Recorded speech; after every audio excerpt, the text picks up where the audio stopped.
So Shlomo ben Buya'a copied from whatever source he copied. And a lot of instances, Aaron ben Asher came and erased what Shlomo ben Buya'a wrote and fixed it. And by fixed it, I mean he changed it. Because he had a different, I believe, and I think it can be demonstrated that Aaron ben Asher had a different idea of what the text was. Well, obviously he had a different idea of what it was supposed to say because he changed it. But he may have actually I think he had a different manuscript he was basing himself on. So in a sense, Shlomo ben Buya'a was a contractor.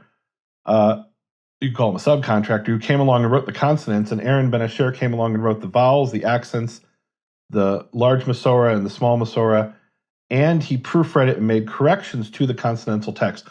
Why is all this important? Because we know what Shlomo ben Buya'a was doing in the year 929. He was writing what later became EVR2B17. And so he wasn't available in the year 929 to be working on the Aleppo Codex. So he either did it a few years before or a few years after. And look, it could have been 20 years before or 20 years after. We don't really know. We say 925, it's kind of a guess. Yes. It's a guess based on what I just presented, but it could be 20 years before, 20 years after.